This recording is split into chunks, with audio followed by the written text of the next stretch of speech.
नमस्कार, न्यूज 24 उत्तर प्रदेश उत्तराखंड में आप सभी का स्वागत है। आपके साथ मैं हूं मानस श्रीवास्तव। आज हम बात करने जा रहे हैं बीएड और बीटीसी अभ्यर्थियों की। सुप्रीम कोर्ट ने राजस्थान की तरफ से जो याचिकाकर्ता थे उनकी तरफ से एक याचिका दाखिल की गई थी, उस पर आज फैसला सुनाते हुए कहा कि जो बीटीसी शिक्षक हैं वो ही एलिजिबल होंगे, जो प्राथमिक विद्यालय है उनमें शिक्षक के तौर पर उनकी नियुक्ति के लिए। ऐसे में एक सवाल खड़ा हो गया है और तमाम ऐसे अभ्यर्थी जो बीएड कर चुके हैं, ऐसे अभ्यर्थियों की संख्या देश भर में लाखों में है। उनका भविष्य कहाँ जाएगा और आखिर वो अब क्या करेंगे, क्योंकि पहले ये दोनों ही कोर्सेस मान्य थे।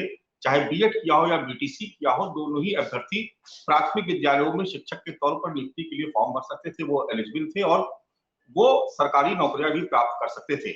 लेकिन अब इस फैसले के बाद आखिर क्या होगा उन बीएड डिग्री धारकों को, बीएड डिप्लोमा धारकों का, जो लगातार लाइन में है, कतार में, और जिनको अपनी अपने लिए, अपने परिवार के लिए एक अदद सरकारी नौकरी की तलाश है। तो आज इस खास चर्चा में हम अपने साथ तमाम मेहमानों को शामिल कर रहे हैं। हमारे साथ एक एक करके आप सभी का उनसे परिचय करवा देते हैं। हमारे साथ अंशुमान सिंह जो छात्र नेता है बीएड लीगल टीम के, इसके अलावा देवेश शर्मा जो राजस्थान से आते हैं, अखिल भारतीय बीएड संघ के हैं और मुख्य याचिकाकर्ता है, अमित विक्रम जो बिहार टीएटी शिक्षक संघ से जुड़े हुए हैं, मनोज यादव समाजवादी पार्टी के प्रवक्ता है, सूर्या मैथिल राजनीतिक विश्लेषक है और विजय कुमार बंधु अटेवा के अध्यक्ष है। आज हम शुरुआत करते हैं जो याचिकाकर्ता है देवेश शर्मा जी। देवेश शर्मा जी, जो सुप्रीम कोर्ट का फैसला है, पहले तो हम जानना चाहेंगे कि आखिर पूरा फैसला है क्या, और बीएड और बीटीसी इन दोनों ही अभ्यर्थियों पर इसका क्या फर्क, क्या असर पड़ने जा रहा है। जी बिल्कुल सर, आज अभी डिटेल फैसला आने वाला है। शाम को 6 बजे के बाद डिटेल फैसला आएगा। अभी जस्टिस सुधांशु धूलिया की जो बेंच थी, उन्होंने जो फैसला सुनाया, अभी उन्होंने 2 ही लाइन बोली थी। जो रेट पिटीशन है वो सभी खारिज कर दिए जो एचएलपी लगी हुई हैं, और जो 28 जून 2018 का जो नोटिफिकेशन है जिसको NCT national council for teacher education जो लेकर आई थी, उसको क्वेश कर दिया है, इलीगल कर दिया है, जिससे बीएड 1 to 5 जो बेसिक शिक्षा है उससे बाहर हो गया है। पूरे देश से जो भी जितने भी स्टेट हैं, सभी स्टेट से, यूनियन टेरिटरी मानो उत्तर से दक्षिण, पूर्व से पश्चिम, सभी जगह से बीएड पीआरडी से बाहर हो गया है इस गजट से क्वेश होते ही। बंधु जी हमारे साथ मौजूद है, विजय कुमार बंधु जी, अध्यक्ष अटेवा के। बंधु जी, इस फैसले का जो बीएड अभ्यर्थी हैं उन पर क्या फर्क पड़ने वाला है और उनके लिए क्या विकल्प बचा है? देखिए, अभी जैसा देवेश जी बताए हैं और हम लोग भी जो अध्ययन कर रहे हैं, क्योंकि पूरा डिटेल आने के बाद ही क्लियर हो पाएगी चीज़ों किस दिशा में जाएगा। लेकिन मैं इस पर ज़रूर कहूँगा कि चाहे हाई कोर्ट का मामला हो, चाहे सुप्रीम कोर्ट, तो अभ्यर्थियों को लगातार किसी न किसी बहाने से उनको विशिष्ट बेरोजगार किया जा रहा है, विशिष्ट टाइप का बेरोजगार किया जा रहा है।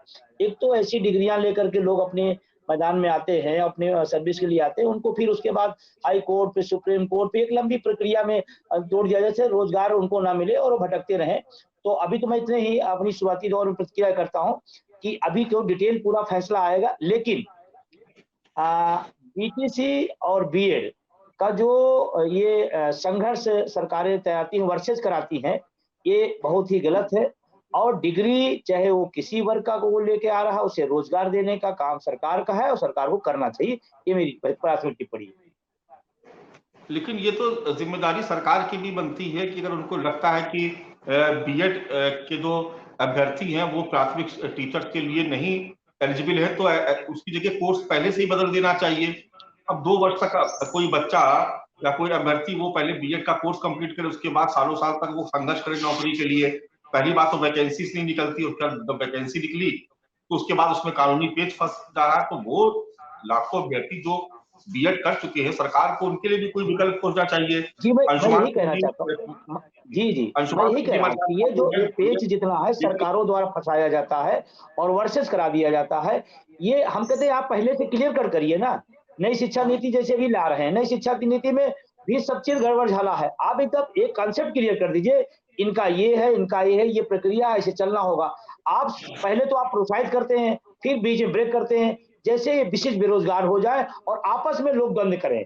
मैं इसी बात के लिए कह रहा हूं कि सरकारों का ही काम है इन चीजों को यहां तक ले आने का, चाहे वो बीटीसी वाले हो चाहे बीएड वाले हो, सबने मेहनत की है, सबने अपनी डिग्रियां बटोरी हैं, सबने अपने रोजगार के माध्यम कंप्लीट करने का काम किया है, लेकिन जब रोजगार देने का समय आएगा तो इस तरह की चीजें कर दी जाती है। यही बात मैं कह रहा हूँ।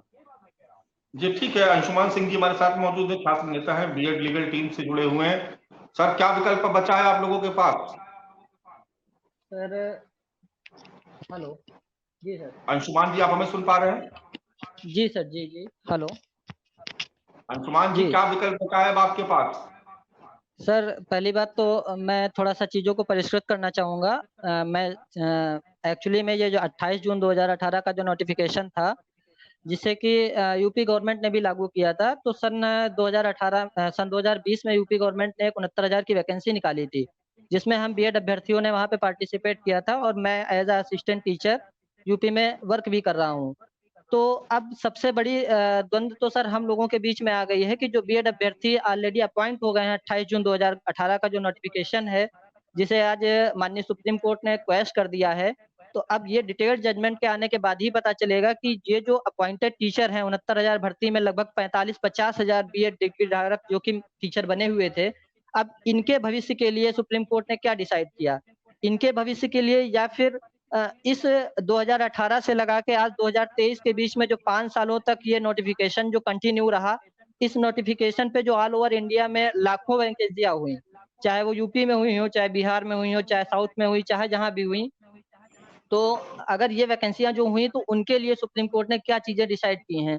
अब ये चीज़ें तो डिटेल्ड जब जजमेंट आएगा तभी पता चलेगा।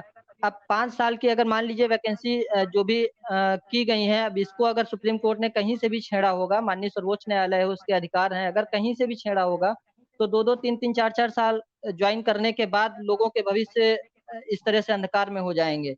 तो अब ये सारी चीज़ें तो सर शाम को जो डिटेल जजमेंट या जब भी डिटेल जजमेंट आएगा, ये सारी चीज़ें वहाँ से क्लियर होंगी।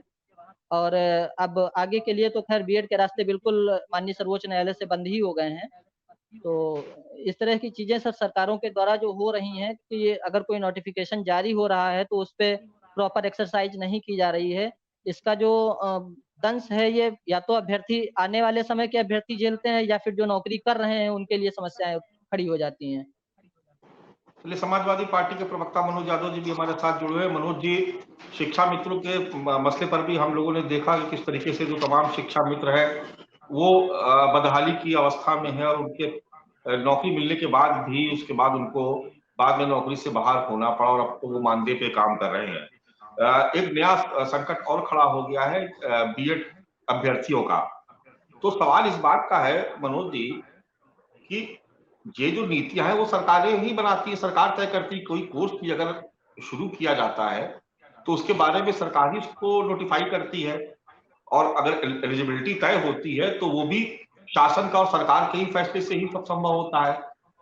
अब कोई अभ्यर्थी अगर वो लगातार मेहनत करके, पढ़ाई करके, अपना पैसा खर्च करके अगर कोई कोर्स कर रहा है और उसके बाद उसको अगर समाप्त किया जाता है, उसको रोका जाता है, तो ये तो जिम्मेदारी सरकार की भी बनती है कि वो एक वैकल्पिक व्यवस्था तैयार करे। तो क्या बीएड जो अभ्यर्थी हैं, क्योंकि अब कोर्ट के आदेश के बाद संभवतः उन्हें प्राथमिक विद्यालयों में नौकरी से रोका जाएगा, तो ऐसे में लगता नहीं कि जो राजनीतिक दल है या जो सत्ताधारी दल है उनकी जिम्मेदारी बने कि वो उनको कहीं और एडजस्ट करें? देखिए, आपने जिस बात का मानस जिक्र किया कि हमारी सरकार थी और हमारी सरकार ने शिक्षा मित्रों को, जिनकी संख्या 1,75,000 के करीब थी, उन सबको सहायक अध्यापक के रूप में नियुक्त किया और नियुक्त करने के बाद ये एक आश्वासन दिया कि आपका जो अनुभव है, अनुभव उनका लगभग किसी का 15 साल का था, किसी का 10 साल का था, किसी का 12 साल का था, उसके आधार पे उनको सहायक अध्यापक बनाया। और देश के प्रधानमंत्री ने प्रचार में ये कहा कि हम आपकी व्यवस्था तब बेहतर करेंगे जब हमने उनको सहायक अध्यापक बना दिया। तो वो बेहतर क्या करा उन्होंने, ये आपको पता है कि 40,000 से उनको लाके 10,000 पे खड़ा किया। जो ये बात कही गई विजय जी के द्वारा, ये बात बड़ी वाजिब बात है कि सरकारें जैसे बीएड वाले और बीटीसी वालों के बीच में संघर्ष करा रहे हैं, लगातार संघर्ष करा रहे हैं। और खासकर मौजूदा ये सरकार जिसका हवाला अभी हमने दिया, बीएड ये शिक्षा मित्रों वाला, वो भी लड़ाई इसी तरह की है। वो भी लड़ाई इसी तरह की है कि कैसे शिक्षा मित्रों को बना दिया गया टीचर, सहायक अध्यापक कैसे बना दिया गया, उनके अनुभव के आधार पे कैसे बना दिया गया, उनके पास कोई डिग्री नहीं थी। ये लड़ाई थी, चाहे वो बीएड वाले लड़ रहे थे या बीटीसी वाले लड़ रहे थे। आज जिन लोगों ने उस वक्त विजयश्री हासिल की थी, आज उनका नया दुश्मन खड़ा हो गया। अब बीटीसी और बीएड वालों का झगड़ा हो गया। तो ये बात बिल्कुल स्पष्ट है कि सरकार ऐसी पॉलिसीज बना रही है जिससे कि लोग आपस में लड़ें और मंजिल किसी को न मिले। ये स्पष्ट है। अब इसमें किसी तरीके का संदेह नहीं रह गया। कल मैंने जिक्र किया था आपके साथ डिबेट में कि कैसे आर्मी में पेंशन देना पड़ रहा था, तो किस तरीके से आर्मी को अग्निवीर में कन्वर्ट कर दिया कि अब भर्ती हो गए 5 साल के लिए, काम खत्म, ना पेंशन हो ना कुछ। कैसे काहे के लिए पेंशन बंद करने की बात हम करेंगे? वो देश सेवा का मामला ठीक यही है स्थित है। आपको 5 साल का, जैसे अभी हमारे किसी साथी ने कहा कि किसी ने 3 साल की नौकरी की होगी, किसी ने 4 साल की नौकरी की होगी। ये सरकार परिस्थितियां ही ऐसा डेवलप कर रही है कि आपका कुछ परमानेंट नहीं होगा, कोई परमानेंट नहीं होगा कि आप सोचो कि नहीं मेरा जीवन, मैंने जन्म लिया, मैंने मेहनत की, मैंने डिग्री हासिल की, मैंने तपस्या की, मैंने परिश्रम किया, तो मेरा जीवन 60, 65, 70 साल तक सुरक्षित है। जब तक मैं जीऊंगा तब तक एक बेहतर जीवन जीऊंगा, अपने परिवार का पालन पोषण करके आगे बढ़ाऊंगा। वो सारी व्यवस्था खत्म करने का प्रयास किया जा रहा है और ये कहा जा रहा है आत्मनिर्भर बनो। और कितना आत्मनिर्भर ये सरकार बनाएगी लोगों को, अब समझ से परे है। क्या करेंगे ये शिक्षक? अभी आंकड़ा दिया कि कितने हजार लोग इससे प्रभावित होंगे, 45 से 50 हजार का आंकड़ा है, 69,000 और 68,000 में बीएड वालों का। तो इनका क्या होगा? ये किस मठ में जाएंगे? मैं तो, मुझे व्यंग करने में कोई दिक्कत नहीं है, बाबा जी अपने मठ में इनको अपॉइंट करेंगे क्या? इनको देंगे 50,000 रुपए क्या? वो क्या हो मेरे साथ तुम घंटा बजाना और 50,000 रुपए हम देंगे? मैं तो अनुरोध करूंगा इस सरकार से कि माननीय, खैर ये सुप्रीम कोर्ट के आदेशों की धज्जियां उड़ा देते हैं 2 मिनट में, ठीक वैसे ही जैसे 007 में हीरो वो बुक की धज्जियां उड़ा देता है गन से, तो उड़ा देंगे ये भी। कुछ ना कुछ करना चाहिए, मैं ऐसा उम्मीद करता हूं। लेकिन जहां तक जो मैंने पूरा वक्तव्य रखा है, सरकार की मंशा नौजवानों के लिए, शिक्षकों के लिए, कर्मचारियों के लिए और इस देश की रक्षा करने वाले सैनिकों के लिए बेहतर नहीं है, नहीं है, नहीं है। चलिए, जी। सूर्या मैथिल जी मेरे साथ जुड़े हुए हैं। सूर्या मैथिल जी, आने वाले समय में ये भी एक बड़ा सियासी मुद्दा बन सकता है। उत्तर प्रदेश में हमने देखा कि शिक्षा मित्रों का मुद्दा हर बार जब भी चुनाव आते हैं वो गर्मा जाता है और बार बार उनको परमानेंट करने की मांग उठती है, या ये कहा जाता है कि उनको किसी दूसरे डिपार्टमेंट में उनको एडजस्ट किया जाए, क्योंकि निश्चित तौर पर जिन लोगों ने 40,000, 50,000 की नौकरियां की, उसके बाद अचानक से उनको उस नौकरी से हटा करके और बाद में उनको 10,000 रुपए के मानदेय पर रखा जाए तो किसी को भी वो बुरा लग सकता है। आपको लगता है कि आने वाले समय में ये भी एक बड़ा मुद्दा बन सकता है, चाहे वो बीएड अभ्यर्थियों का मामला हो या शिक्षा मित्रों का मामला हो? ये भी ऐसे मुद्दे हैं जो एक तरीके से सियासी हथियार के तौर पर काम आ सकते हैं। धन्यवाद। पहले आपको, आपके सभी दर्शकों को भारत माता की जय, वंदे मातरम। अब देखिए मानक जी, जब भी किसी प्रकार की कोई नियुक्तियां राजनीतिक लाभ के लिए की जाती हैं तो उनका हश्र जो है वो शिक्षा मित्रों वाला हो जाता है। आप बिना किसी डिग्री की और बिना किसी मतलब मैं कहूँ कि डिप्लोमे के अगर आप सीधा सीधा उनको बच्चों को पढ़ाने के लिए उनको भविष्य दांव पे लगवा देते हैं तो उसके ऊपर जब प्रशासन कार्रवाई करता है तो ऐसे ही। अब यहां तक अगर हम जिस विषय पे अभी बात कर रहे हैं उसके अंदर ये निर्णय जो है वो माननीय सुप्रीम कोर्ट का है। केंद्र सरकार और राज्य सरकारों ने कभी भी ना बीटीसी और ना बीएड किसी में भी किसी प्रकार का भेदभाव किया, सबको समान मौका दिया। अब जाकर यदि सुप्रीम कोर्ट ने कोई निर्णय दिया, कल से उनका पूरा निर्णय आने दीजिए, मैं ऐसा मानता हूं। अभी समाजवादी पार्टी के जो प्रवक्ता है वो बहुत ज्यादा लंबी चौड़ी बातें कर रहे थे। कहते हैं ना हमारे यहाँ गांव में कि आज नाच ना जाने और आंगन टेढ़ा, तो वो स्थिति आज समाजवादी पार्टी के मेरे प्रवक्ता मित्र की है। ना तो इनको अग्निवीर के बारे में जानकारी है और ना ही इस विषय की जानकारी है। बस इनको यह मौका मिला कि किसी भी तरीके से ये सरकार का प्रश्न उठाए, जबकि ये विषय जो है पूरा न्यायपालिका से जुड़ा हुआ है। अगर सुप्रीम कोर्ट ने कोई निर्णय दिया है तो उसकी विवेचना होनी चाहिए। विवेचना के बाद विधानसभा है, संसद है, यदि वहां पर आवश्यकता पड़ी तो कोई भी कानून भी बनाया जा सकता है, अध्यादेश लाया जा सकता है। तो अभी चिंता ना करें मेरे जितने भी अभ्यर्थी मित्र हैं या जितने भी मेरा युवा साथी। दूसरी चीज मैं आपको कहना चाहता हूं, ये कह रहे थे कि हमने ये कर दिया, हमने वो कर दिया। भाई आपके राज्य में क्या स्थिति थी वो सब जानते हैं। पुलिस जो है वो भैंस ढूंढने जाती थी, बलात्कारियों को आप परिचय देते थे, भ्रष्टाचार की आपने पराकाष्ठा की है, दंगाइयों को आपने गले में मालाएं डाली है, और प्रदेश को उत्तर प्रदेश से उदंड प्रदेश और ऊद प्रदेश बना दिया। अरे आपका दिमाग खराब हो चुका है।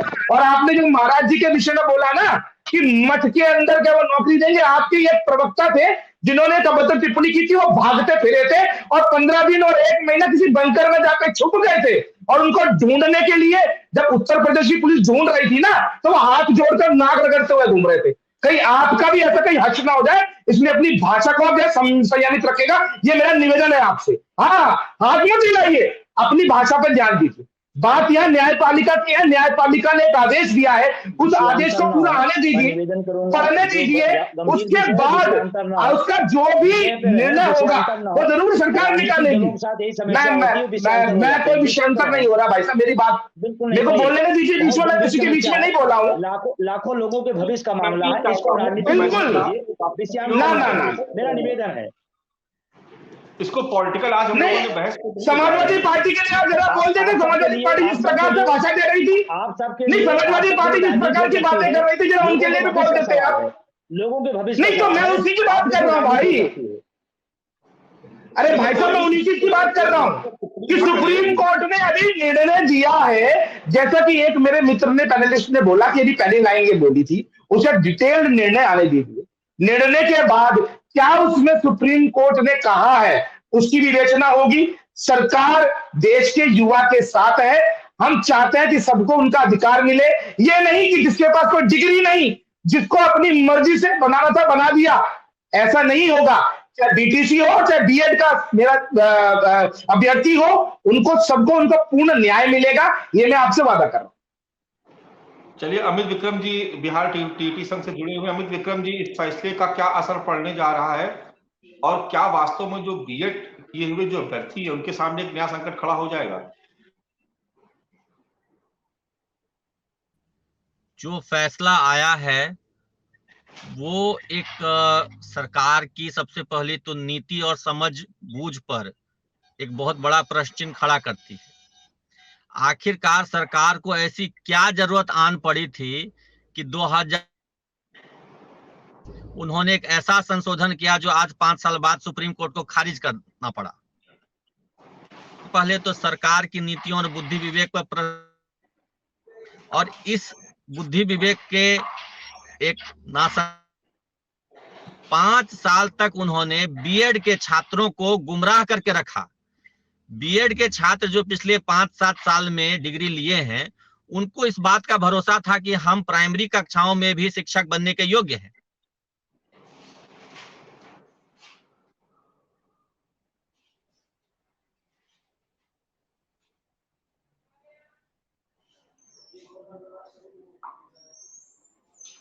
अमित विक्रम जी, आपकी आवाज नहीं आ पा रही है। चलिए बंधु जी, हम ये समझना चाहेंगे कि उत्तर प्रदेश में या तमाम दूसरे भी राज्यों में, उत्तर प्रदेश की क्यों बात करें क्योंकि इसका असर जो है वो तमाम राज्यों में होगा। शिक्षकों की कमी से पहले से ही जो सरकारी विद्यालय है वो जूझ रहे हैं।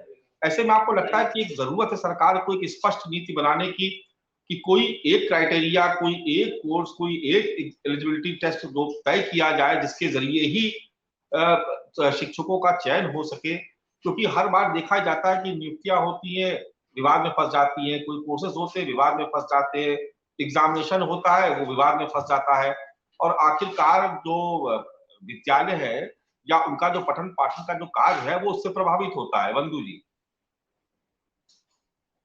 जी, मैं कह रहा था कि जैसे अभी आपने बताया कि शिक्षकों की कमी है, निश्चित रूप से बहुत सारे पद अभी खाली पड़े हुए हैं।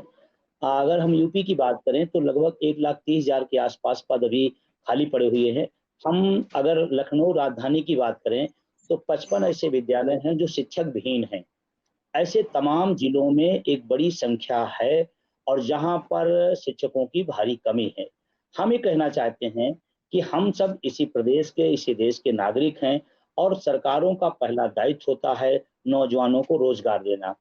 ये कोई स्पष्ट नीति बनाई जाए कि जैसे एमपी एमएलए का एक नियम है कि 6 महीने के अंदर कोई भी सीट खाली नहीं रहेगी। अभी आप मऊ की घटना देखें, मऊ की सीट खाली हुई, 5 सितंबर को डेट आ गई। एमपी एमएलए की अगर कोई नियमावली है कि 6 महीने के अंदर वो पद खाली नहीं रह सकता है, चाहे एमपी हो चाहे एमएलए। अगर इन पदों के लिए हम एक स्पष्ट नीति बना सकते हैं, तो जो खाली पद पड़े हुए हैं उनके लिए भी एक स्पष्ट नियम बन जाए कि 6 महीने से ज्यादा कोई पद खाली नहीं रखा जाएगा। शायद अगर इन चीजों को हम बेहतर कर लें, तो हमारे जो देश का नौजवान है, जो ऊर्जावान है, जो अपना सपना और अपना भविष्य लेकर के इस देश के निर्माण में काम करना चाहता है, इस तरह पर्जिल न हो, इस तरह से कोर्ट कचहरियों के बीच दौड़ न लगानी पड़े। आज आपस में जो चीजें बन रही हैं वो होने न पाए, तो इसका एक फार्मूला बनना चाहिए। मैं इस पे सहमत हूँ, और एक ड्यूरेशन डेट होनी चाहिए कि इतने समय में खाली पद हो जाएंगे। मुझे मैं आपसे बड़ी विनम्रता से कहना चाहता हूँ कि जब चाहे लोकसभा हो चाहे विधानसभाएं हैं, वहां पर हमारे सरकारें या मंत्रियां, किसी भी राज्य के किसी भी पार्टी की सरकार हो, बड़े प्रेम से सदन में आकर कहते हैं कितने पद खाली हैं। मतलब देश में बेरोजगारी है, लोग सड़क पर रोजगार के ढूंढ रहे हैं, और सदनों में बाकायदा सदन मतलब ऑन रिकॉर्ड कहा जाता है कि इतने पद मेरे खाली हैं। क्यों खाली हैं? जब लोग बेरोजगार हैं तो क्यों खाली हैं पद? कोई नियमावली तो स्पष्ट नहीं, और स्पष्ट नियमावली ना होने से ही इस तरह की समस्या आई। अभी जैसे निर्णय आ रहा है, और अगर किसी के पक्ष में जा रहा, किसी के उसमें जा रहा, लेकिन इसमें बहुत सारे नौजवानों का भविष्य खतरे में आएगा। और जो लोग नौकरियों में आ चुके हैं, मान लीजिए कि उसी पुरानी व्यवस्था के तहत आ चुके हैं, उनका क्या होगा?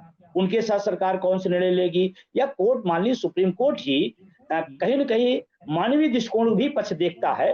तो मैं किसी पक्ष विपक्ष की बात नहीं कर रहा हूँ, लेकिन सरकार की स्पष्ट नीति न होने से और वैकेंसियां जो खाली पड़ी हुई हैं उनको समयबद्ध समय पर न पूरा करने की वजह से समस्या आती है। मैं सरकार से निवेदन करना चाहता हूं, आज भी हमको लगता है कि सरकार की तरफ से कोई प्रवक्ता नहीं है, तो हम कहते हैं सरकार को इस तरह की गंभीर चर्चाओं में जरूर शामिल होना चाहिए, जिससे कम से कम सरकार का तर्क सामने आए, लोगों का जो भविष्य अंधकारमय हो उस पर वो अपना पक्ष जान सके। ये मेरा कहना है। नहीं बंधु जी, आज भी हमने प्रयास किया था कि सरकार की तरफ से कोई प्रवक्ता शामिल हो भारतीय जनता पार्टी की तरफ से, लेकिन जैसा मैंने पहले भी कई बार अपने डिबेट में मैंने जिक्र किया कि तमाम अलग अलग सियासी दल मुद्दे के हिसाब से तय करते कि उसमें वो कंफर्टेबल है कि नहीं, उन्हें पार्टिसिपेट करना है कि नहीं करना है। लेकिन जो सवाल आपने उठाया बड़ा वाजिब है। मनोज यादव जी के पास फिर चलेंगे एक बार। मनोज जी, सरकारें तो आपकी भी रही है, सरकारें दूसरे दलों की भी रही है, आज भारतीय जनता पार्टी की भी है, लेकिन ये बात सही है कि जो खाली पद होते हैं उनको भरने के लिए भी तो कोई समय सीमा निर्धारित की जानी चाहिए।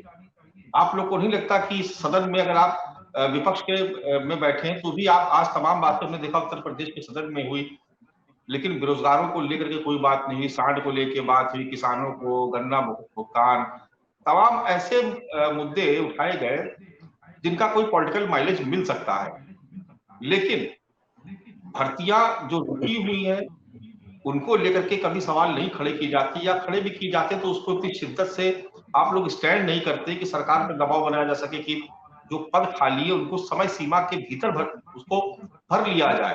तो अगर ऐसा होगा तो क्यों बेरोजगारी होगी, क्यों शिक्षकों को बार बार जो अभ्यर्थी को बार बार कोर्ट का दरवाजा खटखटाना पड़ेगा? मानस जी बिल्कुल सही कहा, और यही मेरे जहन में चल रहा था। एक दौर था, विजय जी को भी मालूम है, आपको भी दौर मालूम है, कि शिक्षकों को वेतन बड़ा देर से मिलता था। मैं जिस स्कूल में पढ़ा था, एडेड स्कूल था, वहां 6-6 महीने पे वेतन मिलता था टीचरों को। ये एक ट्रेंड था। ट्रेंड क्यों था? क्योंकि सरकारों के पास इतना पैसा नहीं था, इतना टैक्स नहीं सरकार गेन करती थी कि वो इतना समय पे तनख्वाह दे पाए।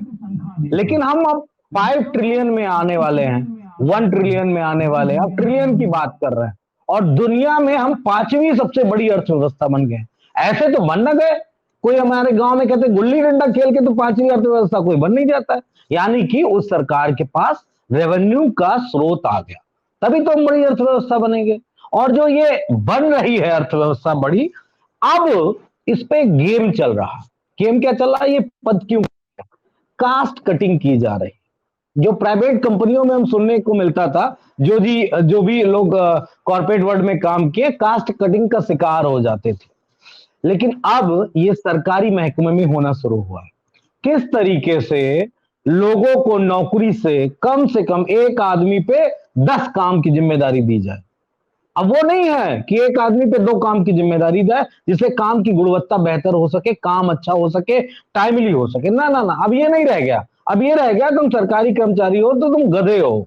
सीधे सीधे शब्दों से कह रहा हूं तुमसे। जैसे हाँ बड़े बड़े शिक्षक बैठे हैं तो इनसे पूछो, ये पढ़ाते भी हैं, ये वैक्सीन भी लगवाते हैं, ये चुनाव भी करवाते हैं, ये आधार कार्ड का भी करवाएंगे, इनसे सरकार सब कुछ करवा लेगी। क्यों करवा लेगी? क्योंकि ये कास्ट कटिंग है। ये बचाने का, पैसा बचाने का तरीका है कि अध्यापक 2 बजे सुकून से अपने घर जाने के लिए सुबह 7 बजे से 2 बजे तक की नौकरी, तो इसके बाद हम तुमको फ्री नहीं रखेंगे, संडे को भी तुमको फ्री नहीं रखेंगे, तुमसे हम काम लेंगे, तुमसे पूरी तरीके से काम लेंगे। और ये प्रक्रिया लगातार चल रही। लाखों पोस्ट खाली। अभी विजय जी ने कहा कि 1 लाख लगभग प्राथमिक विद्यालय शिक्षा में है। मैं कह रहा हूं पूरे टोटल डिपार्टमेंट का मिला लो तो उत्तर प्रदेश में मुझे लगता है 5 से 10 लाख के बीच में पद खाली पड़े हैं, चाहे वो पुलिस की भर्ती के हों, चाहे वो शिक्षक की भर्ती। यही 2 डिपार्टमेंट है जो सबसे ज्यादा रोजगार देते हैं। इन दोनों में लाखों की संख्या में नंबर्स ऑफ एम्प्लॉयमेंट पड़ा हुआ है। क्यों पड़ा है? सरकार के पास पैसा है। मान लेते मेरे पास नहीं था, हम कह रहे हैं, एक्सेप्ट कर रहे हैं कि हमारे पास नहीं रहा होगा, हमने ट्रिलियन बिलियन की बात भी नहीं की थी, हम चला रहे थे प्रदेश को। आपके पास डबल इंजन की सरकार है, सारी चीजें हैं, फिर क्यों ये स्थितियां आ रही हैं? जो अभी हमारे मित्र ने कहा, भाई ने कहा कि 5 साल पहले सरकार ने, उनकी बात नहीं पूरी हुई, हम बिहार से जो साथी जुड़े, 5 साल पहले सरकार ने कौन सा नियम किस तरीके से बनाया? आपका वकील क्या कर रहा था सुप्रीम कोर्ट में, किस तरीके से बात कर रहा था कि माननीय सुप्रीम कोर्ट के सामने बेहतर तरीके से नहीं तमाम सारे मुद्दों पे सरकार का पक्ष रख पाए और हार गए। और ये बेरोजगारी वाले मुद्दे पे, रोजगार के मुद्दे पे हमेशा कोर्ट में हार जाते हैं। शिक्षा मित्र वाले भी मुद्दे पे ये हार गए कोर्ट में, इस वाले मुद्दे पे कोर्ट में हार गए। इसको षड्यंत्र कहा जाएगा। और हमारे भी राजनीतिक विश्लेषण महोदय ने मुझे बड़ी तरीके से कुछ कहने का प्रयास किया, मैं बिल्कुल नहीं उग्र होऊंगा क्योंकि ये बड़ा सेंसिटिव मुद्दा है। ये लोगों के, आपको पता है कितने शिक्षा मित्र मर गए? आपको नहीं पता है, मुझे पता है, क्योंकि मैं बहुत छोटे घर से आता हूं। और एक शिक्षा मित्र जब गई नौकरी तो सैकड़ों शिक्षा मित्रों ने फांसी लगा के अपनी जान दे दी। लेकिन आपके न मुख्यमंत्री पे कोई असर पड़ा और न प्रधानमंत्री पे कोई असर पड़ा। मौतों पे आपको कोई नहीं असर पड़ता है। मनोज यादव जी हमारे साथ भारतीय जनता पार्टी के प्रवक्ता अशोक पांडे जी हमारे विशेष अनुरोध पर जुड़ गए हैं। बहुत स्वागत है आपका अशोक जी। हम इंतजार कर रहे थे कि बीजेपी से कोई हमारे साथ इस चर्चा में शामिल हो, क्योंकि आप सरकार में निश्चित तौर पर समाधान भी आप ही निकालेंगे। सुप्रीम कोर्ट का एक आदेश आया, हालांकि डिटेल आदेश आना भी बाकी है, लेकिन उसमें उसको अगर मोटे तौर पर समझा जाए तो जो बीटीसी के अभ्यर्थी हैं वो तो प्राथमिक विद्यालयों में नौकरी के लिए आवेदन कर सकते हैं या वो एलिजिबल है, लेकिन बीएड वालों को इससे बाहर रखा गया। ऐसे में सरकारी जो कोर्सेज होते हैं वो मान्यता प्राप्त होते हैं, सरकार उसमें सरकार ही उनको मान्यता देती है। तो अब बीएड के जो अभ्यर्थी जिन्होंने अपना समय लगाया, अपने घर का पैसा लगाया, इतने वर्षों तक रोजगार की तलाश में भटकते रहे, अब उनको अचानक ये कहा जाए कि नहीं आप तो एलिजिबल ही नहीं है, आपका तो कोर्स ही मान्य नहीं है, आप इस पद पे भर्ती ही नहीं हो सकते, आप आवेदन ही नहीं कर सकते, तो वो लोग क्या करेंगे? सरकार उनको कैसे रिलीफ दे सकती है?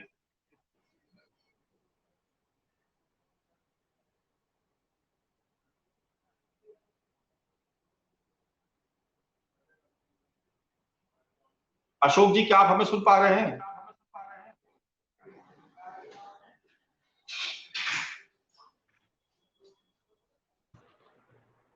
मानस जी सरकार डगमगा रही है। ऐसे अशोक जी असल में कहीं रास्ते में थे प्रयागराज से। मानस जी, हाँ वो डगमगा रहे हैं। मुझे जरा उत्तर देने दीजिए इनका।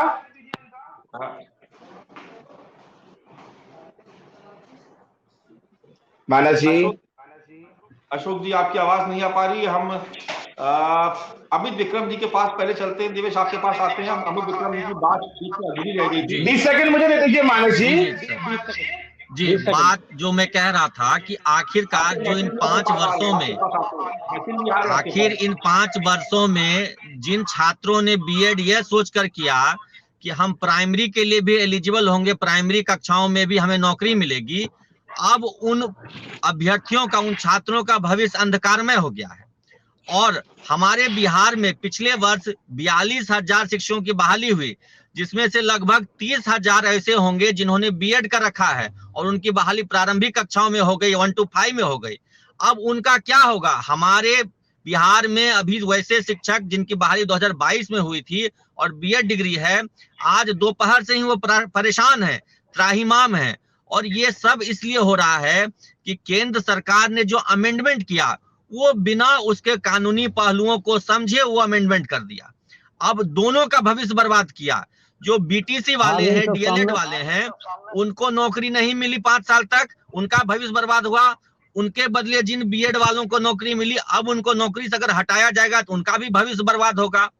तो मूलतः ये जो एक तरह से कहिए बिना सूझबूझ के संशोधन किया गया, उससे बीटीसी वाले हो चाहे बीएड वाले हो, दोनों का भविष्य बर्बाद हो गया। अब सड़क पर उतरेंगे दोनों और सरकारें इस पूरे खेल का मजा लेंगी। लड़ाई होगी बीएड वर्सेस डीएलएड, जो लड़ाई सुप्रीम कोर्ट में हुई अब तक, अब वो सड़कों पे होगा। हमारे बिहार में तैयारी हो रही है कि बीएड जो पास शिक्षक हैं, जो बहाल हो चुके हैं, और जो 1,80,000 बहाली होने वाली है, उसमें जो बीएड अभ्यर्थियों ने फॉर्म भरा है, वो सब एक साथ सड़क पर उतरने की तैयारी कर रहे हैं। और इसके लिए कौन जिम्मेदार है? इसके लिए साफ और सीधे तौर पर केंद्र सरकार जिम्मेदार है, जिन्होंने ऐसा संशोधन अमेंडमेंट बिना सोच समझ के किया। जब शुरुआत में आरटीई के तहत केवल डीएलएड को 1 to 5 में मान्यता दी गई थी, तो आखिर ऐसी कौन सी परिस्थिति उत्पन्न हो गई थी जो बीएड वालों को भी उसमें एलिजिबल करा दिया गया? और एलिजिबल जब कराया तो उसका कॉन्स्टिट्यूशनल वैलिडिटी तो कम से कम चेक करा लेते, अपने एजी से, अपने एसजी से, सॉलिसिटर जनरल साहब से, एडिशनल जनरल साहब से चेक करा लेते कि ये कॉन्स्टिट्यूशनली वैलिड है या नहीं है। एक ऐसा प्रोविजन, एक ऐसा अमेंडमेंट लेके आ गए जिसका 5 साल में ये हस्र हो गया है कि सुप्रीम कोर्ट से खारिज हो गया। लाखों शिक्षक और लाखों अभ्यर्थी सड़कों पर उतरेंगे। जिस तरह आपने अग्निवीर में देखा विरोध प्रदर्शन हुआ, वैसी पुनरावृत्ति इस निर्णय के बाद होगी। और इसके लिए पूरी, चलिए अभी विक्रम जी आपके पास दोबारा लौटेंगे। मैथिल साहब अपनी बात जल्दी से कंप्लीट कर लीजिए, क्योंकि मुझे देवेश शर्मा और अभय सिंह दोनों के पास मुझे जाना है। आप मैथिल जी प्लीज अपनी बात, मैथिल जी आप केंद्र सरकार, जी केंद्र सरकार को अपनी जवाबदेही लेनी। देखिए मानक जी, थोड़ा सा मुझे भी समय आप दीजिए। समाजवादी पार्टी के प्रवक्ताओं को अपने दूसरी बार भी समय दिया और पूरा समय दिया। आशा करता हूं मुझे भी थोड़ा सा विदाउट इंटरप्शन समय देंगे। अब बीच में किसी को नहीं बोलने देंगे, क्योंकि बीच में बोलना शुरू कर दिया था।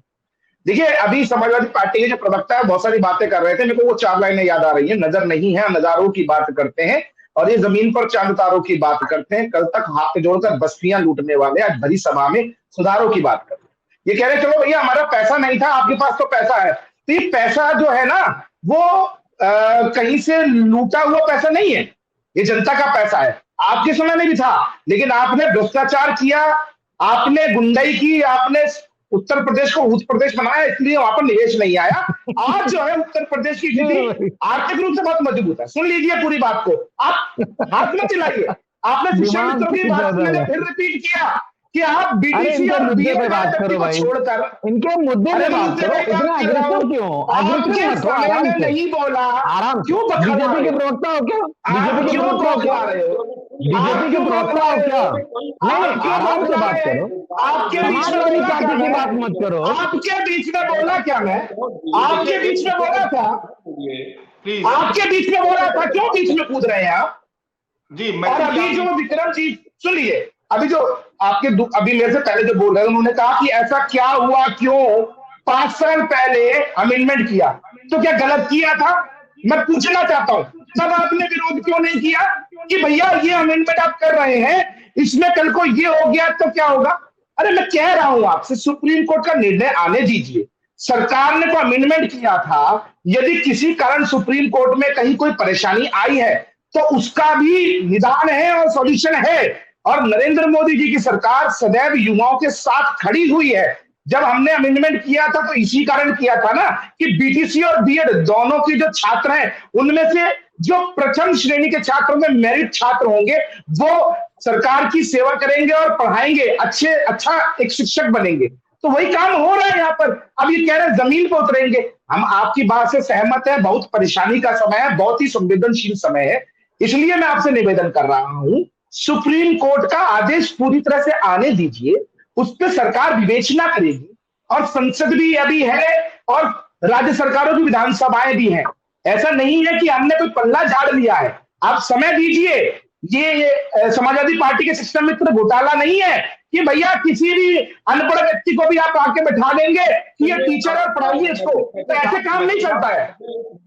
अभय सिंह के पास जाना पड़ेगा और देवेश शर्मा, दोनों से ही मुझे बात करनी है। देवेश जी, आपने याचिका दायर की, पहली बात तो मुझे ये बताइए कि सुप्रीम कोर्ट का जो जजमेंट आया उसको किस नजर से आप देख रहे हैं, और जो बीएड के अभ्यर्थी हैं वो आखिर अब क्या जाएंगे, उनके पास क्या विकल्प है?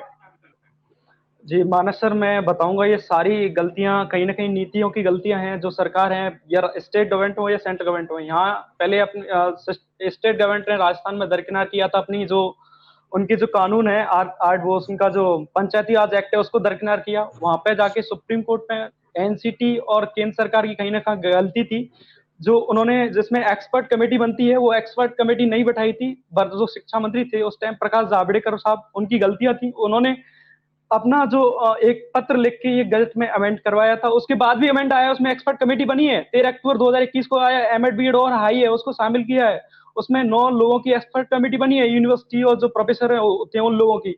लेकिन 28 जून 2018 में क्या कमियां रही, उसमें एक्सपर्ट कमेटी नहीं बैठाई गवर्नमेंट ने। आज उनका खामियाजा लाखों लोग जिन्होंने केबीएस पीआरटी में, वो बिहार में अभी 79-24 को एग्जाम होने वाला है, उसमें परसों ही एमपी में एक लिस्ट आई है, वो बेचारे अभ्यर्थियों के मेरे पास इतने कॉल आ रहे हैं कि देवेश भाई हम क्या सुसाइड कर लें, क्या है।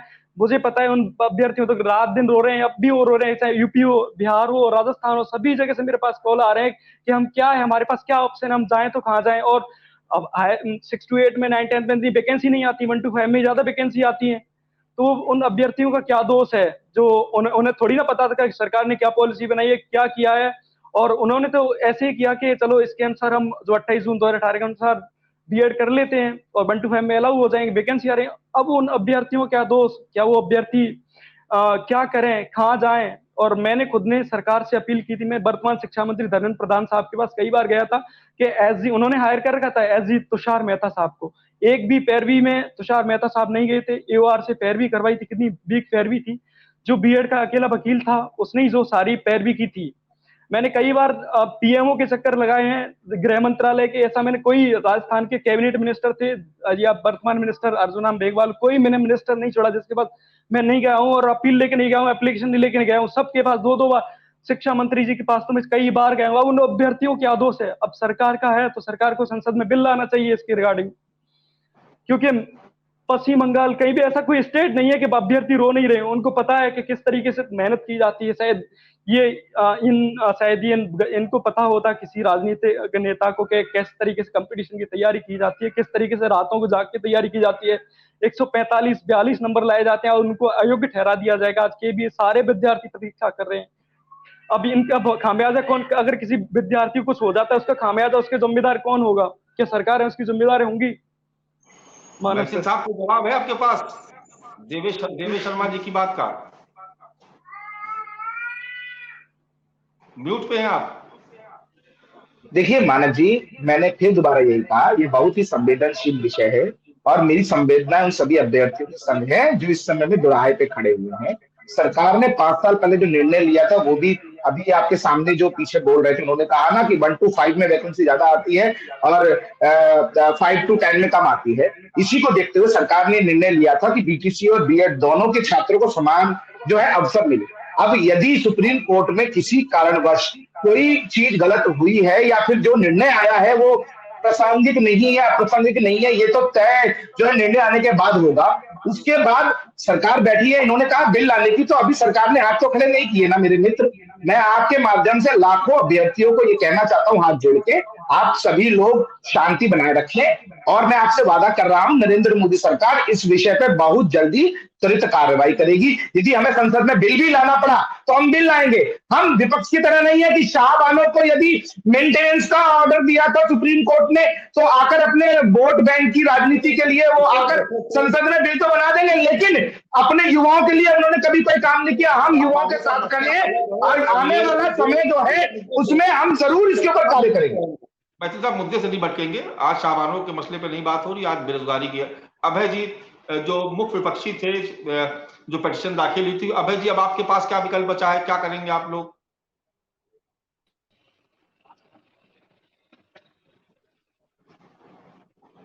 अभय सिंह जी, आप सुन पा रहे हैं मुझे?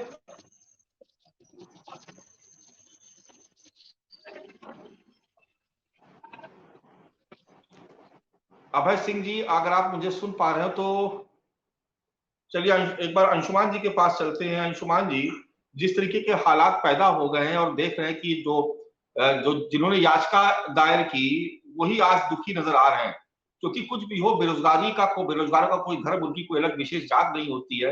बेरोजगार होता है और उसके सामने उसका जो सबसे बड़ा जो लक्ष्य होता है कि उसको रोजगार मिल जाए ताकि उसके परिवार का भरण पोषण हो सके। तो अंशुमान जी, ऐसे में अगर हम बात करें कि क्या इनको कानूनी सहायता मिल सकती है, तो क्या क्या विकल्प अभी खुले हुए हैं आप लोगों के सामने?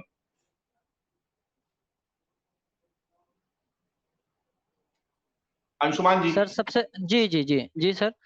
सबसे पहले तो सर ये मैथिल जी कह रहे हैं, हम इस बात का बहुत हालांकि अभी धन्यवाद देना थोड़ा जल्दबाजी होगी, लेकिन हम इस चीज का बड़ा इनका आभार व्यक्त करना चाहेंगे। अगर ऐसा सुप्रीम कोर्ट का जो आदेश आया है उस आदेश में ऐसा कोई भी रूम मिलता है और उस रूम के तहत अगर सरकार माननीय संसद में एक बिल लाती है और बिल के तहत जो लाखों अभ्यर्थी जो 5 सालों में बीएड करके तैयार हुए हैं या शिक्षक बनने की राह देख रहे हैं, अगर इसके तहत कोई एक ऐसा बिल लाया जाए कि जिससे कि देखिए सुप्रीम कोर्ट ने कई सारे ऐसे जजमेंट दिए हैं जिनमें बात क्वालिटी ऑफ एजुकेशन की गई है।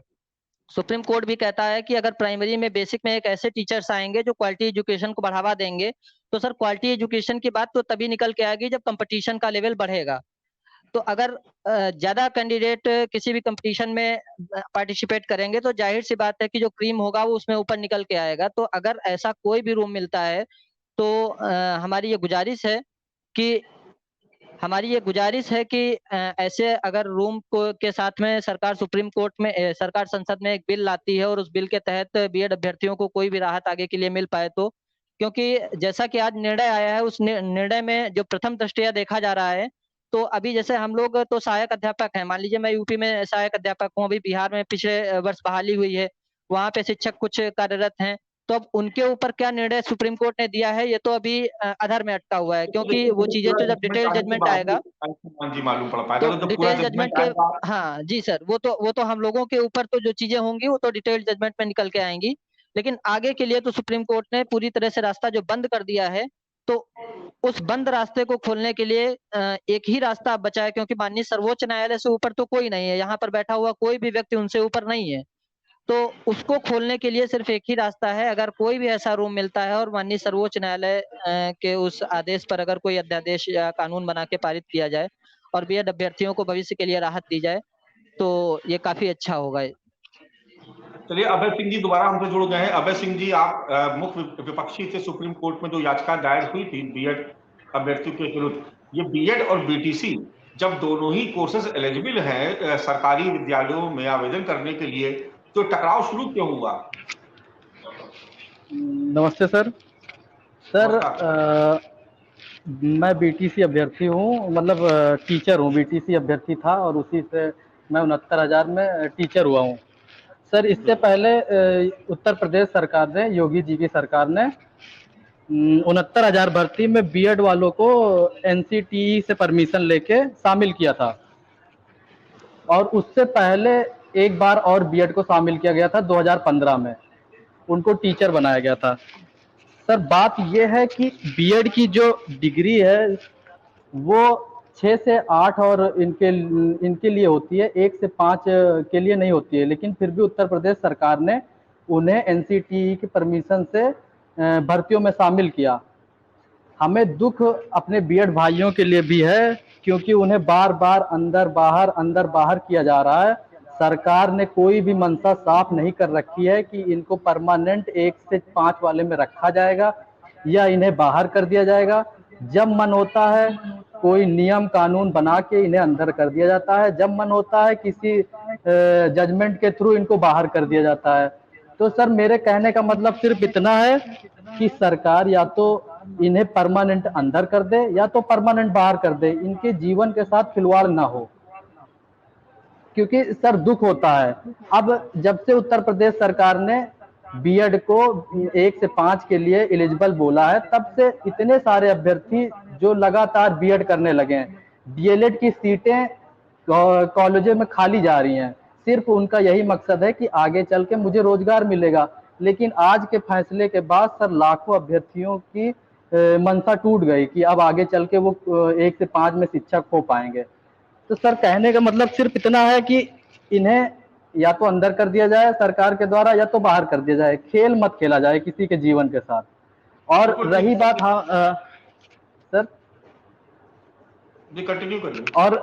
और सर एक समय खुद मैं चाह रहा था, मैं बीटीसी करके जब शिक्षक के लिए भर्ती के लिए मैं जब वो कर रहा था, तैयारी कर रहा था, तो मैं खुद चाह रहा था कि उत्तर प्रदेश सरकार ने जो ये फैसला लिया है बीएड को भर्ती में शामिल करने का, ये गलत है, क्योंकि इनकी जो डिग्री है वो 1 से 5 के लिए है ही नहीं। लेकिन उसके बावजूद बाबा की सरकार ने इन्हें शामिल किया और ये चीज 2015 में एक बार पहले भी हो चुकी है और 69,000 भर्ती में भी शामिल किया गया। आज शिक्षक हैं, अब जजमेंट आने के बाद सर पता चलेगा जो कार्यरत बीएड शिक्षक हैं क्या उन पे कोई फर्क पड़ेगा या नहीं पड़ेगा। सर वो क्या कहते हैं, इस जजमेंट से दूर रहेंगे। ये तो जजमेंट पूरा पढ़ने के बाद पता चलेगा सर कि आने वाले जो जजमेंट है, मतलब जो जजमेंट आने वाला है उससे क्या भर्ती पे कोई जानना चाहूंगा पहले, उसके बाद आता हूँ आपके पास। मैथिल जी आपके पास आता हूँ। बंधु जी एक सवाल ये है जो कि आप तो इसी पेशे से जुड़े हुए हैं, अटेवा इतना बड़ा संगठन भी आप चला रहे हैं, बीएड और बीटीसी दोनों ही शिक्षक भर्ती के लिए एलिजिबल है, तो दोनों में ये भेद क्यों, इसको जरा विस्तार से समझाइए ताकि जो आम दर्शक है वो समझ सके कि बीएड और बीटीसी में आखिर ये भेद है क्या। देखिए अभी इसी चीज को अभय जी ने बहुत क्लियर किया। देखिए दोनों डिग्रियां हैं और दोनों डिग्रियों का जो पैमाना है वो सरकार ने तय किया है।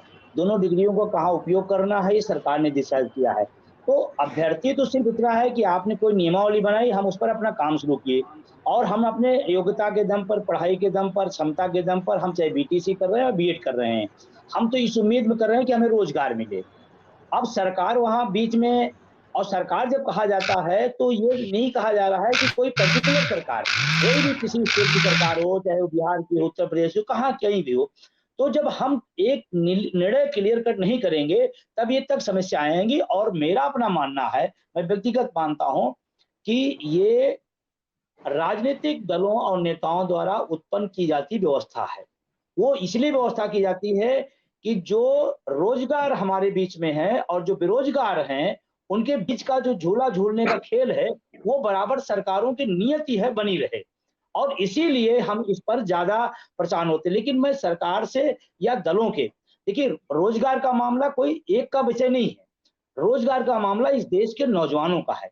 हम तो कहते हैं चाहे सत्ता हो चाहे विपक्ष हो, बैठ करके एक कॉमन रूप लेकर आए कि हमारे देश का नौजवान हैरान और परेशान हो। कल्पना करिए जिस देश का भविष्य अंधकार में होगा, उस देश का नौजवानों का भविष्य अंधकार में हो, देश का भविष्य कैसे अच्छा हो सकता है।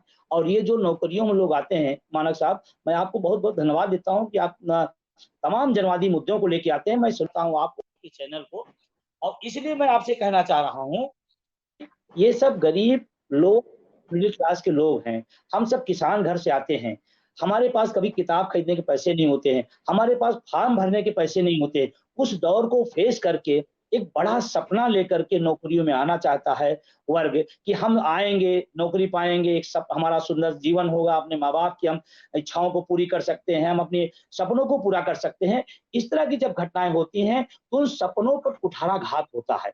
राजनीतिक दलों के लिए बयानबाजी हो सकती है, लेकिन नौजवानों के लिए उसके भविष्य के साथ जो खिलवाड़ होता है, आज कल्पना करिए गलती किसने किया, केंद्र सरकार ने किया, राज्य सरकार ने किया, नीति किसने बनाया, किसने नहीं बनाया, किसने गलत, लेकिन आज की जो रात होगी वो काली रात है लाखों लोगों के लिए, काली रात होगी लाखों लोगों के लिए। और ये बार बार सवाल, ये कोई आज ही नहीं है कि आज ये मुद्दा आया और कल हल कर देंगे। हम कहते हैं ये प्रक्रिया काफी दिन से लगातार चल रही है, काफी समय से चल रही है। इन चीजों को कब पारदर्शी बनाया जाएगा, कब इसको एक स्पष्ट नजरिए से देखा जाएगा, मैं इस पर ध्यान आकर्षित करना चाहता हूं। और तमाम राजनीतिक दलों के नेताओं से मैं कहना चाहता हूं, तमाम राजनीतिक विषय आते हैं उस पर आप खूब तूक तड़ाक करें, लेकिन जब गंभीर विषय हो, जनवादी विषय हो, किसी के भविष्य के साथ हो, तो प्लीज थोड़ा सा मुद्दों पर रहेंगे तो हमको लगता है हम किसी सलूशन की तरफ बढ़ सकते हैं। कम से कम हम एक दूसरे को समझ करके उस देश के नौजवानों के साथ कोई खिलवाड़ ना हो पाए, इस दिशा में हम सोचते हैं तो ज्यादा बेहतर होगा। और ये विवाद हम कभी सुप्रीम कोर्ट का भी जो फाइनल रिजल्ट आएगा, हम मान लेते हैं कि जो अभी आया उसके उसी की तरफ जाएगा, तो भी बहुत अच्छी बात नहीं, तो भी गलत है। आप क्यों? और हम कहते हैं अगर आपको ऐसा लगता है तो आप कटराइज कर दीजिए, कटराइज करने के जो पोस्टें खाली पड़ी हैं उनको वहां समायोजित करिए, उनको वहां समायोजित करिए, उसमें क्या दिक्कत है। लेकिन क्योंकि वर्सेज कराना है इसलिए चीजें आ जाती हैं। देखिए, जो बात बंधु जी ने कही, मैं आप दोनों से कहना चाहता हूं, मनोज जी आपसे भी, मैथिल जी आपसे भी, कि देखिए ये एक बड़ा संवेदनशील मुद्दा है, इस पर राजनीति नहीं होनी चाहिए और ना ही इसको राजनीतिक खेल के तौर पर या सियासी टूल के तौर पर इसको इस्तेमाल किया जाना चाहिए। बात मुद्दे की होनी चाहिए और उसके सोल्यूशन की होनी चाहिए। मैथिल साहब, आपने सुना, तमाम अभ्यर्थियों को आप सुन चुके हैं। मैं आपसे ये जानना और समझना चाहता हूं कि आखिर सरकार की तरफ से क्या सोल्यूशन इसका हो सकता है, क्योंकि बच्चों ने तो गलती की नहीं, अभ्यर्थियों ने तो गलती की नहीं। जो कोर्स आपने लॉन्च किया उसकी उन्होंने प्रॉपर फीस जमा की, जितने समय तक आपने कहा उसकी पढ़ाई की, जो आपने टेस्ट एग्जामिनेशन सेट किए उसको पास किया और वो एलिजिबल हुए, तो उसमें अभ्यर्थी कहां से गलत है? दोस्त तो धन्यवाद। देखिए, पहली चीज, मेरे से पहले जो वक्ता बोल रहे थे उन्होंने कहा कि ये युवाओं के भविष्य का सवाल है। मैं आपको बता दूं मेरे मित्र, ये युवाओं के ही नहीं, ये देश के करोड़ों छात्रों के भविष्य का भी सवाल है। यहाँ पर मुझसे और एक और जो थे उन्होंने बोला कि ये तो राजनीतिक रूप से जब मर्जी आपका जुडिशरी के थ्रू ऑर्डर करते हैं और बाहर निकलवा देते हैं, फिर कभी एंट्री कर लेते हैं। तो क्या आपके अनुसार कोर्ट भी भारतीय जनता पार्टी या सरकारों के आदेश पे चलता है? अगर आप शिक्षक होकर इस प्रकार की बात कर रहे हैं तो मुझे आपकी डिग्री पे बहुत बड़ा संशय होगा। और बहुत महत्वपूर्ण विषय, इस निर्णय को 5 साल पहले लाने का कारण, माननीय जी, देखिए आप दुख की पीड़ा में इस तरह की बातें न करिए। स्टूडेंट्स हैं उनके लिए, नहीं सुन लीजिए मेरी बात को, आपके बीच में नहीं बोला, बीच में टोकर टिप्पणी क्यों कर रहे हैं? नहीं, आप क्यों टोकर टिप्पणी कर रहे हैं? नहीं, आप टोकर टिप्पणी क्यों कर रहे हैं? कल सुनने के भी दबाव नहीं, आप टोकर टिप्पणी क्यों कर रहे हैं? मेरे को ये बताइए, मैंने आपको धैर्य से सुना, आप बीच में क्यों बोल रहे हैं? आपने अपना वक्तव्य रखा, मुझे मेरा विषय रखने का आदेश दे दीजिए। मानस जी, मुझे दूसरी डिबेट कहना चाहता हूं, लास्ट वर्डिंग ले लीजिए प्लीज। नहीं, मैं ये कहना चाहता हूं मानव जी, मेरे को समय मेरा पूरा देने दीजिए। मानव जी, जब मेरे को भी डिबेट में जाना है, मेरा 5 बजे का नबारत था, मैं आपके लिए रुका हुआ हूं। मैं इतना कहना चाहता हूं कि सरकार, मैंने कहा सरकार ने जब ये निर्णय लिया था तो ये मान के लिया था कि जो छात्र होंगे उनके लिए जो भी शिक्षक उपलब्ध होगा वो बहुत ही क्रीमी लेयर होगा, वो अच्छे से पढ़ाएगा। ये नहीं शिक्षा मित्रों की तरह जिनको कि प्रधानमंत्री जी का नहीं पता, राष्ट्रपति का नाम नहीं पता, देश के राज्य कितने ये नहीं पता, देश की राजधानी कितनी ये नहीं पता, 2 से 2 4 कितना होता है ये नहीं पता। तो अगर कोई निर्णय आया है सुप्रीम कोर्ट का, तो उस सुप्रीम कोर्ट के निर्णय के लिए संसद भी बैठी है, विवेचना करने के लिए सरकार दोनों हाथों से तैयार खड़ी है। हमारे लाखों मित्रों और भाइयों के लिए आप उसकी चिंता ना करें, आपके भविष्य के साथ कोई खिलवाड़ नहीं होगा। और इस मुद्दे पर राजनीति नहीं होनी चाहिए, संवेदना होनी चाहिए। हमें छात्रों के लिए भी और हमें शिक्षकों लेके भी, दोनों के लिए संवेदना होनी चाहिए कि हमें शिक्षक भी अच्छे मिलने चाहिए और छात्रों को जो शिक्षा देंगे उनके पास भी इतना ज्ञान होना चाहिए, छात्रों को सही शिक्षा दे सके। बंधु जी कह रहे हैं, मनोज जी, कि इस पे राजनीति ना करिए, संवेदनशील मसला है ये। मनोज ना, कोई राजनीति नहीं है। देखिए, मैंने कांग्रेस का नाम लिया, मैंने मायावती लिया, मैंने जिसकी सरकार है उसी से तो सवाल पूछा जाएगा? भाई क्या गुनाह है क्या सरकार से सवाल भी ना पूछे? मैं कोई मतलब जो विपक्ष में उससे थोड़ी नहीं सवाल पूछा जाएगा, उसकी कर्तव्य निष्ठा आक्रमणता पे थोड़ी नहीं सवाल पूछेंगे, सरकार से तो सवाल पूछा जाएगा। इसमें कौन सामने गुनाह कर दिया? अभी कह रहे थे शिक्षा मित्र अटल जी ने तो शुरू किया था शिक्षा मित्रों की भर्ती, तो ये अटल जी को क्या कोस रहे हैं क्या कि कैसे लोगों को अटल जी ने भर दिया था? ये बात इनको सोचनी चाहिए और समझनी चाहिए। बात मैंने कही थी वही बात हमारे साथियों ने कही है, चाहे वो अभय जी हो, चाहे देवेश जी हो, चाहे अंशुमान जी हो, सब वही तो कह रहे हैं ना कि सरकार की आक्रमणता के कारण ये हो गया। और हम ये भी ना बोले तो क्या बोलेंगे भाई? हमें घंटा बजाने के, हम राजनीतिक दल है और पूरी जिम्मेदारी के साथ अपनी बात को रखेंगे। मनोज जी, आपके मित्र अशोक पांडे जी बीजेपी से जुड़ गए हैं। मैं माफी चाहूंगा, मुझे जाना है, बार बार कॉल आ रही मुझे। धन्यवाद। चलिए ठीक है मनोज जी, बहुत शुक्रिया आपका।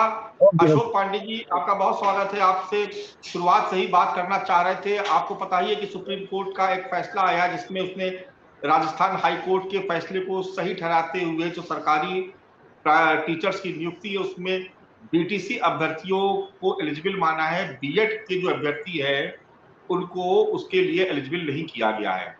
जो तमाम हमारे साथ जो पिटिशनर हैं या जो जिन्होंने इसका विरोध किया वो सभी हमारे साथ मौजूद है। अटेवा संघ के अध्यक्ष भी हमारे साथ मौजूद है, विजय बंधु जी।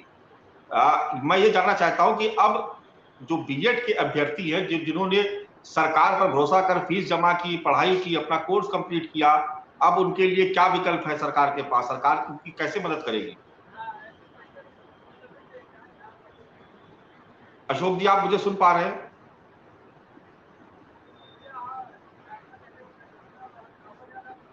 अशोक पांडे जी, क्या आप मुझे सुन पा रहे हैं?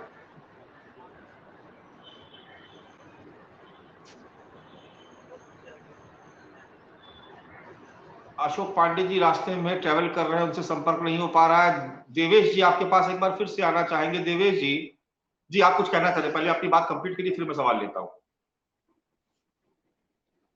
देवेश जी, आप म्यूट पे, प्लीज अनम्यूट करिए उसको। मानस सर मेरे खुद 150 में से 150 से 135 नंबर है, मुझे भी आज बाहर कर दिया गया है। मेरे कई साथी हैं 133 37 ऐसे नंबर है सबके, तो सबको दुख होता है कहीं ना कहीं सरकार की गलत नीतियों के कारण। क्यों ना सरकार ने ऐसा क्यों इंटरप्ट किया एनसीटी को बीच में जाके? एनसीटी एक संवैधानिक संस्था है, टीचर की योग्यता क्या डिसाइड कर रही है नहीं कर रही है एनसीटी करती है। तो सरकार ने क्यों बीच में इंटरप्ट किया कि एक मंत्रालय से लेटर जाता है सरकार के पास कि आप इनको अलाउ कर दीजिए, अब जबकि उसको स्वतंत्र माइंड से यूज करना था, वो उनको बाध्य कर देती है एनसीटी को सरकार का एक लेटर। तो उनकी एक नियमावली है उसके तहत। क्यों ना ये जैसे बाद में एक और गजट आया, इंटीग्रेटेड कोर्स होता है एमएड बीएड 2-3 साल का, उनको 9 सदस्यों की एक्सपर्ट कमेटी बनी है, जबकि इसमें एक्सपर्ट कमेटी नहीं बनी है। अब उस गजट का क्या होगा जो बाद में आया है? वो तो वैलिड है अब तक, और पहले वाला इनवैलिड है। तो इन अभ्यर्थियों जाए तो कहाँ जाएं? सारे अभ्यर्थी रोने लगे बेचारे, क्या करें, हमारी क्या गलती थी, हमें पहले ही सरकार बता देती, या फिर हमने ऐसा किया है गलत में गलतियां तो हम बीएड 2018 के बाद ना करते, बीटीसी कर लेते। और उनके पास कोई ऑप्शन है नहीं उन बेचारों के पास। मानस जी, मैं बहुत देर से डिबेट को बहुत शांतिमय ढंग से सुन रहा हूं और मुझे बहुत तकलीफ है कि शिक्षा जैसी व्यवस्था को, शिक्षा जैसे गंभीर विषय को रोजगार से जोड़ के देखा जा रहा है। शिक्षा एक गुणवत्ता परक चीज है और शिक्षा से राष्ट्र का निर्माण होता है। शिक्षा को हम रोजगार की तरह से लेना, साधारण तरीके से लेना उचित नहीं है। शिक्षा एक अमूल चूल परिवर्तन के लिए भारतीय जनता पार्टी के संकल्प पत्र में, हमारा कोई घोषणा पत्र नहीं होता, हमारा संकल्प पत्र होता है और हमारे संकल्प पत्र में शिक्षा मूल विषय है जिस पर हम बहुत काम कर रहे हैं और अभी बहुत काम होना बाकी है। जहां तक गुणवत्ता परक शिक्षा के लिए हमारी सरकार पूरी तरह से प्रतिबद्ध है।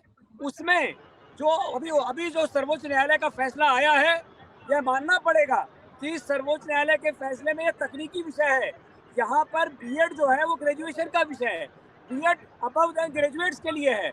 उसमें बीटीसी जो मान्यता प्राप्त लोग हैं, जो नीचे इंटरमीडिएट उसकी बेसिक शिक्षा है, तो उसमें एक तकनीकी खामी है जिसका हल आगे चल के देखा जाएगा। लेकिन हम ये नहीं कह सकते कि सर्वोच्च न्यायालय का फैसला गलत है, ये हम नहीं कह सकते। यहाँ पर बीटीसी के लिए भी बहुत सारी जो बीटीसी में इनकी अर्हता है बीटीसी के लिए बाद जो ट्रेनिंग होती है, उस ट्रेनिंग में बेसिक स्कूल के बच्चे जो पांचवी क्लास तक के बच्चों को उसमें शिक्षा दी जाती है, और जो बीएड के लिए है वो उच्च शिक्षा के लिए रखा गया है, तो उसकी भी एक ट्रेनिंग रखी गई है। टेट की ट्रेनिंग उसके लिए है। मुझे लगता है कि इस विषय पर अभी सरकार को इसका हल निकालने के लिए हमें प्रतीक्षा करनी चाहिए। इसका क्या हल निकलेगा? बीएड भी एक तकनीकी शिक्षा है, लेकिन अशोक और ये एक जी, तकनीकी सरकार कमी है आपकी- जो पकड़ करके उच्च न्यायालय ने बात उठाई है। तो इस नहीं, तकनीकी विषय सुप्रीम को कोर्ट ने जो उस फैसला तरीके से दिया नहीं देखा जा तो सकता। इसको वो राजनीति तो करने का आपने अड्डा नियम बनाया, बनाइए, ना इसमें जो सियासत होनी कानून चाहिए। थे, जब अवसर उसके मिला है, दायरे को दिया। आज 17 साल तक मुलायम सिंह ने सरकार चलाई है, उन्होंने शिक्षा पे क्या काम किया? वो स्वयं मास्टर थे, उन्होंने शिक्षा को बर्बाद करने के सिवा शिक्षा को कभी उचित नहीं किया। और मास्टर होकर के उनके लिए मैं कहना चाहूंगा, वो शिक्षक थे, वो चाहते तो उसके ऊपर उचित कदम उठा सकते थे, लेकिन ऐसा उन्होंने नहीं किया। तो कृपया करके शिक्षा को राजनीति मत जोड़िए। कांग्रेस ने बहुत बड़ा गर्व किया है शिक्षा को राजनीति से जोड़ करके। अब मैं बहुत देर से सुन रहा हूँ, इसको राजनीतिक विषय नहीं बनाना चाहिए, और रोजगार का विषय तो करता ही नहीं। शिक्षा रोजगार का विषय बनाना ये गलत है। ये ठीक है कि यहाँ बहुत से पद खाली हैं, इन पदों को भरा जाएगा, लेकिन योग्य व्यक्ति से भरा जाएगा। ऐसे नहीं भर दिया जाएगा किसी को कि लाइन में आइए और नौकरी ले जाइए। लेकिन अशोक पांडे जी, नियम आपने बनाया, कोर्सेज आपने तय किए, फीस सरकार के पास जमा हुई, बच्चों ने पूरी पढ़ाई की, तो सुप्रीम कोर्ट ने तो जो फैसला दिया वो तो सरकार की नीति और कानून का अध्ययन करने के बाद दिया, लेकिन ये तो नीति आपने निर्धारित की थी, उसपे अभ्यर्थियों ने भरोसा किया, पूरी मेहनत से पढ़ाई की और फीस भी जमा की। अब उनको पता चल रहा है कि वो तो अब एलिजिबल ही नहीं है। तो देखिए, शिक्षा को रोजगार ये मानस जी बिल्कुल उचित प्रश्न है आपका, लेकिन ये अगर उच्च न्यायालय ने कोई फैसला लिया है तो वो एक तकनीकी फैसला है, और तकनीकी फैसला का हल निकाला जाएगा। निश्चित तौर पर मैं आपके चैनल पे कह रहा हूँ कि सरकार इसके ऊपर कोई कदम उठाएगी, उसका एक हल निकालेगी, लेकिन ये कहना कि ये गलत है, गलत नहीं है, क्योंकि ये पहले से ही प्रदत्त था कि बीटीसी के लोग ही प्राथमिक विद्यालय में शिक्षा देते थे, और उसके बाद उसमें एक ट्रेनिंग एक अलग से दी गई थी। आज बीएड के बाद भी एक ट्रेनिंग देने की बात है, जो टेट की ट्रेनिंग दे करके उनको उच्च पदों पे वहाँ ही बहुत सी नौकरियां निकल रही हैं। अभी हमारी सरकार उच्च पदों के लिए भी जो प्रोफेसर्स हैं, मास्टर्स हैं, उनके लिए भी बहुत सी नियुक्तियां निकाल रहे हैं। तो काम इसमें हो रहा है, आने वाले समय में इसका भी हल निकाला जाएगा। बहुत मायूसी की बात नहीं है, सरकार हल निकालेगी इसका, और कोई ना कोई जरूर एक सकारात्मक सोच के साथ सकारात्मक हल निकलेगा। वैसे अभी तक देखा यही गया अशोक जी की जितनी शिक्षक की भर्तियां निकलती है, कोई ना कोई पेच उसमें फंसी जाता है। कभी बीएड बीटीसी का झगड़ा होता है, तो कभी शिक्षा मित्र और पीईटी वाले। मानस जी, क्योंकि सियासत से जोड़ते हैं हम, यही तो मैंने आपसे पहले भी कहा कि इसको सियासत से नहीं जोड़ा जाना चाहिए, क्योंकि हम शिक्षा जैसी चीज को, शिक्षा और स्वास्थ्य दोनों सियासत का विषय नहीं है, दोनों सार्वभौमिक सार्वजनिक विषय है और गुणवत्ता परक विषय है। इसको कभी सियासत से नहीं जोड़ा जाना चाहिए। चलिए, अब विजय बंधु जी हमारे साथ अभी भी जुड़े हुए। विजय बंधु जी, आपने सुना, एक बात समझ में नहीं आती है कि शिक्षकों के इतने सारे संगठन हैं, और सबसे ज्यादा अगर सत्ता में या विपक्ष में या पॉलिटिक्स में जो लोग आए और बड़े पदों पर पहुंचे, उसमें से बहुत सारे शिक्षक भी थे। किसानों के बाद अगर कोई दूसरा वर्ग है जो सबसे ज्यादा सियासत में जिसका दमखम है, वो शिक्षक वर्ग के लोग हैं। ऐसे तमाम मैं सैकड़ों एग्जाम्पल दे सकता हूँ। बावजूद इसके अगर शिक्षा से जुड़े हुए रोजगार की ये हालत होगी, तो निश्चित तौर पर विचार तो करना पड़ेगा कि कहीं ना कहीं कुछ ऐसा गड़बड़ हो रहा है कि जिस वर्ग के लोग सबसे ज्यादा सत्ता और सियासत से जुड़े हुए, उस प्रोफेशन का या उस विधा का ये हाल हो गया है। नहीं, बिल्कुल आपने सही कहा।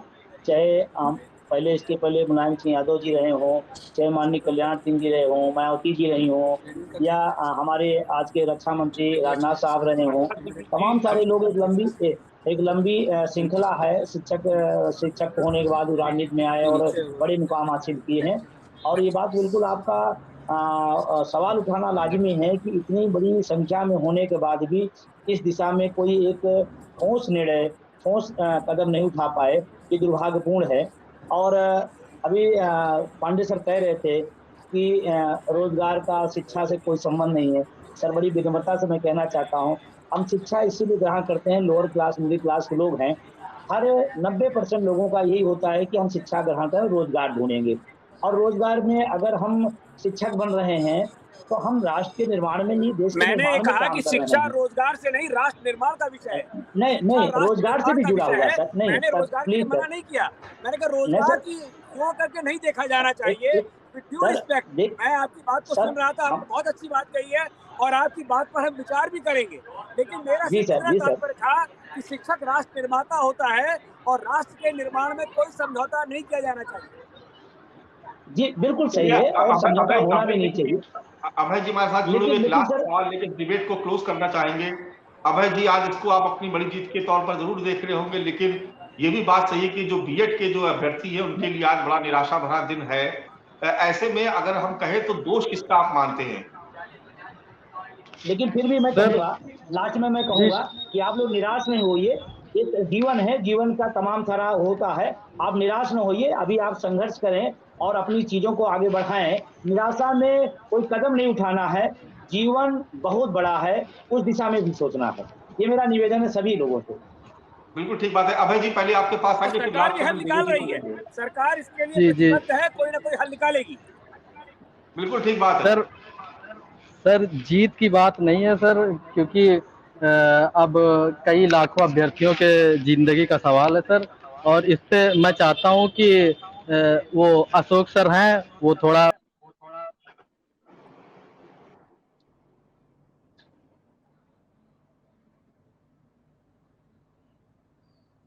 देवेश जी, क्या अब आप सरकार से कोई निवेदन करना चाहेंगे? क्योंकि अब आपके जी पास सर, सिर्फ एक ही विकल्प बचा है कि आप सरकार के पास जाएं और उनसे ही अनुरोध करें।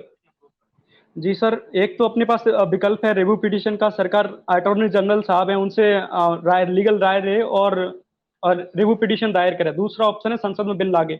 सर मेरी सरकार से यही अपील है, ऐसी नीति ना लेके आए, नीतियों में कमी के, बल्कि सुप्रीम कोर्ट खुद कहता है ये मैटर, इस तरीके मैटर पॉलिसी के हैं और सुप्रीम कोर्ट खुद कहता है कि हम पॉलिसी में इंटरप्ट नहीं करते। आज क्या मामला है, सुप्रीम कोर्ट को ऐसी पॉलिसियों में इंटरप्ट करना पड़ रहा है, जबकि सुप्रीम कोर्ट खुद कहता है कि हम इस फील्ड में एक्सपर्ट नहीं है, फिर भी सुप्रीम कोर्ट इनमें इंटरप्ट कर रहा है। क्या ऐसी कमियां रह गई हैं सरकार को आगे से जो पॉलिसी लाए, नीति लाए, बड़े सोच विचार के लेके आनी चीजें। अब 4 साल इंटीग्रेटेड अभ्यर्थी है, 4 साल की बीएड वाले जो चल रही है वर्तमान में, आईटीपी एनसीटी लागू किया है, उन अभ्यर्थियों को भी बाहर कर दिया गया है। और 2030 में एनईपी 2020 100% लागू होनी है, तो उन अभ्यर्थियों के जो आगे 20 एनईपी के तहत जो इंटीग्रेटेड कोर्स कर रहे हैं, बाद में बीटीसी भी बंद हो रही है। जैसे हरियाणा में कुछ कोर्स बंद कर दिए, कॉलेज जो सरकारी मान्यता थे वो कॉलेज बंद कर, सभी धीरे धीरे बंद कर रहे हैं बीटीसी वालों को, कॉलेज बंद हो रहे हैं एनईपी में। तो उन अभ्यर्थियों का क्या होगा? और मैं सारे बीएड धारियों से अपील करूंगा, साथियों आपके साथ हम खड़े हैं, जो भी होगा हमसे हम करेंगे। रिव्यू पिटीशन की लीगल राय होगी और हम द्वारा जाएंगे एनसीटी और मंत्रालय और जो भी सबसे विनम्र अपील करेंगे, आगे जो भी प्रोसेस है आगे बढ़ाएंगे। सभी साथी धैर्य से रहें। क्योंकि आज ये बहस लंबी खिंच गई है, आज ये चर्चा थोड़ा सा लंबी चली गई, इसकी आज समय का बहुत अभाव है। आप सभी मेहमानों का मैं शुक्रिया अदा करना चाहूंगा कि आज इस गंभीर विषय पे आप सभी इस चर्चा में शामिल हुए। आज हम बात कर रहे थे बीएड अभ्यर्थियों के दर्द की, सरकार की गलत नीतियों की वजह से, या यूं कहें कि सरकार की अस्पष्ट नीतियों की वजह से आज बीएड करने वाले तमाम अभ्यर्थियों को करारा झटका लगा है और बीटीसी अभ्यर्थियों को एलिजिबल माना गया कि वो जो प्राथमिक शिक्षक हैं, जो शिक्षक भर्तियां निकल रही हैं उसके लिए वो एलिजिबल है। ऐसे में जो बीएड के अभ्यर्थी है उनका क्या होगा? और अब जो बीएड किए हुए अभ्यर्थी, लाखों अभ्यर्थी है, वो सरकार की तरफ देख रहे हैं कि सरकार ही अब उनकी मदद कर सकती है, या तो बिल के माध्यम से या रिव्यू पिटीशन के माध्यम से। आज की चर्चा को आज यही विराम देना होगा। कल फिर किसी नए विषय के साथ आपके सामने फिर से हाजिर होंगे। तब तक के लिए इजाजत दीजिए। नमस्कार।